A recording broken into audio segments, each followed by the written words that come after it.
Would you like a variety of colorful storage? Perhaps some that can be expanded?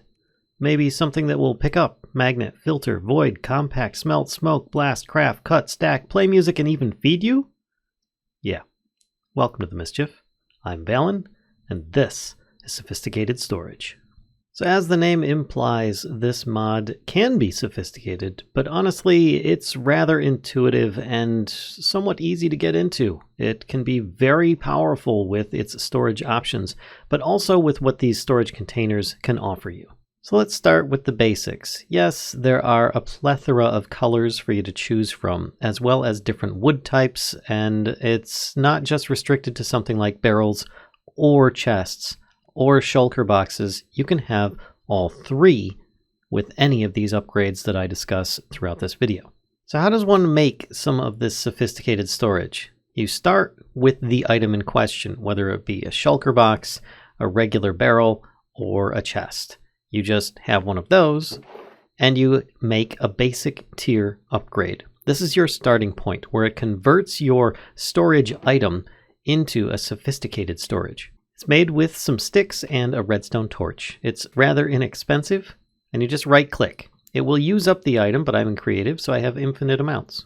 But when you reopen your storage item, you then have this little storage spot on the side for any kind of upgrades. You can sort the inventory. You can also sort it by specific types if you want. And you have a settings tab that has now been added. Clicking on this, you have a lot of different options. The first one is the Storage Settings tab. This will allow you to customize your player interactions. This, if you read here, says apply to all backpacks/storages unless overridden. You can potentially use this mod in combination with sophisticated backpacks. That is a separate mod, and I will not be covering that today, but just be aware of that going forward. So if this mentions any kind of backpacks in any of these tabs or upgrades, that is what it's referring to in most cases.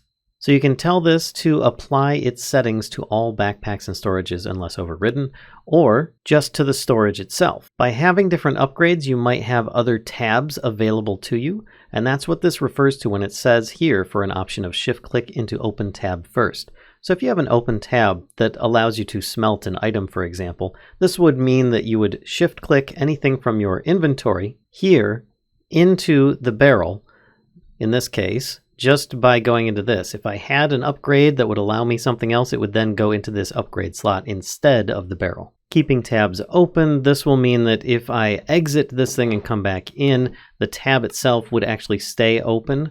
Now, this is a poor example because these are just settings tabs. These aren't upgrade tabs, but that's what this is referring to. So you can turn that off or on so that those tabs will automatically close when you're done with them. You can change your sort options. You can also sort specific areas if so desired. So I can select all the slots in this entire area.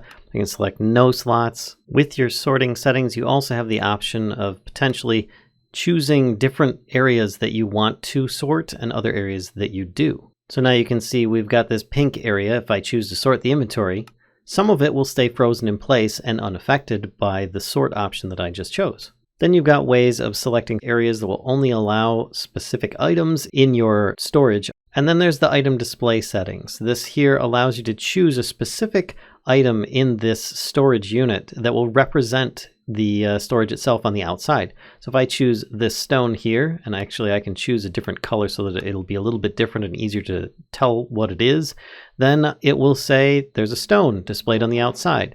By clicking on here, going back, I can actually rotate it, and you can see that the display has changed a little bit here, and it will just rotate the stone accordingly, as you can see. So with the basics of the storage out of the way, there are ways that you can upgrade this, and there's also ways that you can decorate this. Having a barrel that I've already upgraded, and I put it in a crafting grid, I can change its colors according to where I place things on here, similar to how leather armor is done, but a little bit different. By adding in some red dye, you can see that the majority of the barrel is covered, but not the accents. Putting it on this side of the barrel, it then colors the accents of it. If I put it in the middle, it'll do both. So if I wanted to have this, and here I could have a blue accented red barrel, adding in some white dye, it then kind of fades everything accordingly. And you get yourself some really weird pastel looking barrel. But nonetheless, you can dye these to your heart's content. To further upgrade this, instead of just colors, we can go with something that will expand its area. Well, you'd think, all right, well, let's just take this basic to iron tier upgrade, which is just a redstone torch with a bunch of iron around it, and slap it in here. Nope, doesn't work like that. You don't even craft it with the barrel. Instead, you just right-click it. Again, it will update and increase the storage capacity of this. This being said, you can also upgrade it further with gold, which of course is just gold ingots and redstone, making it even bigger. Diamond makes it even larger, and you'll also notice that the upgrade slots on the side with each subsequent upgrade adds one more upgrade slot that you can add in. Diamond, of course, is just a bunch of diamonds around a redstone torch, and the diamond to netherite then we'll upgrade it to its maximum capacity as far as slots available and upgrades. And thankfully, it's only one netherite ingot and a redstone torch. But you will have to upgrade these in order. You can't just click on a lower tier one with a diamond to netherite and have it work. Now that may sound expensive, but what these things can do for you is going to really blow you away. Let's start with a pickup upgrade. This will allow items to be picked up as they come into contact with this netherite barrel in this case. I'm just using netherite barrels for an example in this. You do not have to have netherite in any of these cases. I'm using it just as an example. Now you will notice when I put an upgrade in here that it has this little toggle switch over here on the left side. By clicking this to the red, it will turn it off or on. So this is something really handy. And by putting this in place, you might see an update of a tab being added. You will need to exit and go back into the inventory, but then you can click here and it will have this. You can choose to block specific items from being picked up or allow items. In this case, I'm going to take some stone, put that in there, and it should allow stone only. It will not pick up anything else that comes into contact with it. How can I prove this? Well, let's throw down a bunch of granite that's on top, throw some stone at it, and you'll notice it disappears as it comes into contact with it. Let's throw some over here and it stays in place. It's not touching it, but it does end up getting picked up. Opening this up, you can see that there is stone. Let's clear this to block, and it now will pick up the granite. And you can see that, well, that's pretty much how the pickup upgrade works. And of course, the pickup upgrade isn't really that expensive. A little bit of redstone, a sticky piston, and an upgrade base, which is made just from iron ingots and planks. Going with the advanced version, which is more expensive, requiring gold ingots, redstone, and a diamond on top of the previous upgrade, will allow you a lot more advanced options. You can block, you can match items specifically, you can ignore or choose durability, ignoring or choosing NBT data, and so on. Looking here, we have the magnet upgrade. This does require some ender pearls, lapis, redstone, and iron, plus a pickup upgrade. So there is a little bit of an increase in the cost on this one, but it is really fantastic for what it can do. It can pick up items, can pick up experience, and you can also filter that with blocking or allowing. Again, it just needs to be nearby and it will pick things up, provided that it is on the allow list if that is currently what it's set for.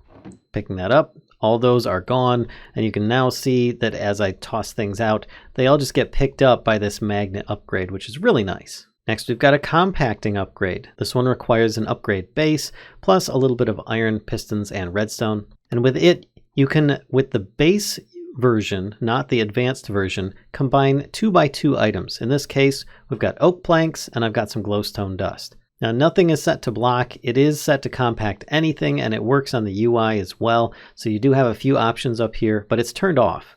Once I turn it on, it will not work because you do need to update this. So if I take these planks out, let's open this up, toss it in, it instantly turns them into crafting tables. So you just need something to update that one type of item, and it will then start doing so. If you are having items being dropped in here, those are considered updates as well. So if they're being piped in with like a hopper or be a magnet upgrade, you will automatically have these things take place. This is just for when you're first starting it up and you already have contents in the barrel or storage as it is. Now the advanced one, this one will allow you to do 3x3 recipes and gives you a little bit more with matching items and so on for you to filter with. So it's a little bit more to work with, but it also offers the same functionality. It is a lot more expensive because it will require diamond, gold, redstone, plus the previous versions and the upgrade base. So this can get quite expensive over time, but still, nonetheless, let's take one iron nugget out of here, turn this on, throw this iron nugget in, pow, and it condenses it all because it will then compact everything in a 3x3 grid for what I have it set up. It's currently set to compact anything, and it is first creating the ingots, and then it takes them and creates the blocks of iron. Now, this one's pretty straightforward. This is a void upgrade. Void upgrades require a little bit of obsidian plus ender pearls and redstone dust, and they will do exactly what you think. They will void things. They basically destroy them. They're trash cans. And you can have a little bit of settings in here for what it allows or disallows. You can void anything, or you can have it void overflow. So if you have too many of a certain type of item, in this case, void overflow allows single slot to be filled with the item and voids anything that overflows it. So if I get a bunch of granite in here and I start trying to throw this in, it would then void this. Let's turn this to block, and I can start shift clicking stuff in, and it instantly deletes it because the granite is already full at 64 items. Or you can just change it to void any, and then anything that you put in here will pretty much get destroyed. As I drop it in now, it's updating the blocks, and they just go bye-bye. The advanced version, you guessed it, costs a lot more, and it just gives you a bit more options for what you can choose. This area here, we're going to be covering how you can smelt, smoke, and blast your different items using your new storage. In this case, I already have this turned on, and it will automatically take things and start smelting them if they're updated accordingly. Take this out of here, and if I put some raw iron in, it automatically goes into the smithing spot, and the fuel will automatically go in. So you're basically having a furnace installed in your storage, so you can just click on the tab and start smelting to your heart's content. In this case, it's not that bad of an upgrade, just a little bit more iron and redstone, plus a furnace. The smoker works in the same way, where you just put some dried kelp, or at least that's what I'm using for fuel in this case, a little bit of raw salmon, and instantly it will start smoking things, just like you did with the furnace. Cost on this one is the same as the previous recipe, but you need to add a little bit of wood around it and it'll turn it into a smoking upgrade. Or you can upgrade it from a smoker itself with iron ingots and redstone. Last but not least, we've got the blasting upgrade. It works exactly the same way as the furnace one. But of course, it costs a bit more because you'll need a bit more iron and smooth stone or to upgrade from a blast furnace. Now, if you have one with enough upgrades, you can actually have all three of these in the same storage. This is the options that you can actually have with increasing the tier of these different storage units so that you can have them do multiple things at once. For an example, this one has crafting and stone cutter, so I can automatically craft things or cut things appropriately. Let's take a couple of planks here and I can use it to craft some sticks. Simple enough, I can do that. And it's just kind of like a built-in crafting table. The stone cutter is the same way. I can put some stone in here and I can choose what the output is. It's going to end up being stone bricks in this case. Voila. You're probably seeing by now that there's a lot of storage in one of these netherite storage options, which, yes, they come in regular barrels, they come in chests, and they come in shulkers, so they're going to be quite large regardless. But you might not think about it. These don't mean that that's the most that these things can store, because if you look at this little chest here, it's a very small chest, but it's storing a lot more per slot than any of the others. In fact, it's storing more than 3 times as much as the netherite one could, provided that they're of a similar block type. Now in this case, I've just got dried kelp blocks. We've got 1,024 in each slot because we've got stack upgrades. These come in 4 different types, and each one increases the quantity that can be stored. If you look here, you've got your tier 1 that increases it by 2, tier 2 increases it by 4, tier 3 increases it by 8, and tier 4 increases it by 16. The first one is really cheap with just a bunch of wood. Next one increases with a whole bunch of iron. Third one requires a lot of gold, and you guessed it, the last one requires a lot of diamonds. And yes, you do need the previous version in order to increase the capacity of each one, but at the very least, it would seem that just the wood one in itself is going to be worthwhile. Looking at this shulker box version here, I have a few options available to me. The feeding upgrades. These do require a little bit of some finesse for the items in order to accomplish this. And even the advanced one, of course, adds in a little bit more cost to it. But either one is going to be a boon to you. All you need to do is have it within 7 blocks of a player and turned on. Giving myself a really strong hunger effect, I should then start being fed a little bit of this item. And in this case, I've got it allowing beetroots to be automatically fed to me. And you'll notice that I'm getting little munchy noises on occasion. I still have this strong hunger effect, so it's not actually feeding me as fast as I could possibly get hungry in this case. But every few seconds, it's going to try feeding me something. Now, you can choose exactly what you want it to feed or not feed to me. But you can also do even more with the advanced version, which allows you to choose if they're hungry enough, or depending upon if they are taking damage instantly, if they want immediately to be giving food straight away. And this affects a 7-block radius. Even though it's in a shulker box, just because it's in your inventory doesn't mean it's going to auto-feed you. It does need to be placed in world, same with any of these items. These aren't backpacks, these are still blocks that need to be placed. Now let's look at the filter upgrade. This is just some redstone string and a base. And the advanced version requires a little bit more gold and redstone. Thankfully, no diamond is needed. And looking at the base one, it currently will allow or disallow items being input or output or both to be allowed to flow in one direction or another. So let's take all these items here that are in there. You see that it is currently allowing blocks of amethyst and gold. So if I put all of these in here, it will take gold and amethyst. And you'll notice that it currently is leaving the stone block here in the hopper. It's not taking it at all. And I had that right in the middle of these other blocks. If I turn that to block, then it will automatically let the stone come in, and it would stop any further amounts of gold or amethyst coming through. And as I said before, you can change it to output as well, and input and output if you want. Looking at the advanced one, you can actually have it go even further with blocking, matching items, durabilities, MBTs, and of course the same options.